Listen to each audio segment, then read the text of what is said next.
Over the weekend, a police chief in a small southern town was fired, along with a lieutenant of that same police department for being racist. The FBI found them to be racist.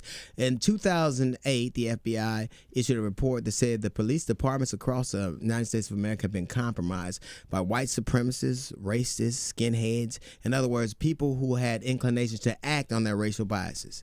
Here's the thing, and it's a phenomenon. Have you ever noticed that when somebody has a certain kind of predilection, when they have a certain kind of thing they like, they find an occupation that gives them a ready source of that? Like if you look at the connection between a large number of pedophiles and the jobs they have. Look, they're priests oftentimes because they know that they have an abundant source of whatever they like. They're Boy Scout leaders because they know that they have an abundant source of whatever they like. They oftentimes are coaches or people who are held in authority. Why is it that so many people in the police department, the FBI said it was compromised, that so many people who have these inclinations find themselves in police departments or positions of authority? Because they want a ready supply of the things they like. They want to impose their biases on those people. Why is it that whenever we're talking about what we can do to make our relations better, we never talk about the infiltration of people who have these biases in our communities? How come it's always teaching our children how to be respectful of the police or being more assertive or watching our own communities? How come it's not weeding out people who are inclined to enforce their racial biases on people? Why do we never do that? You know, when a police officer is trained and they're asked and they're screened, out of all the questions, they ask about their gambling history. They ask about their drug history. They ask about their history of violence. They ask about their credit history. You know what they never, very rarely ask? About their history of biases. They never ask about how they feel about these individual groups and what they would do. Isn't it funny how we can always have racial sensitivity training after you've proven that you were racially insensitive?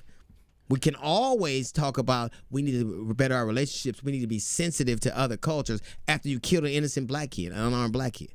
But never before. We don't ask those questions because we do not want to know. We don't care. It is not a disqualifier. If it's not on the menu, if it's not on the docket, it can't disqualify you from being one. Why is it that is never a question that we ask? And if we want to do something about stemming the tide of people black people going to prison disproportionately, where does it stop? It starts at the arrest. It starts right there.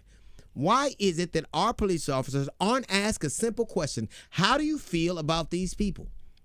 How do you feel about interacting with them? What do you feel? Because if you want to know my credit history, how come you don't want to know my racial history? How come you don't want to know how I feel?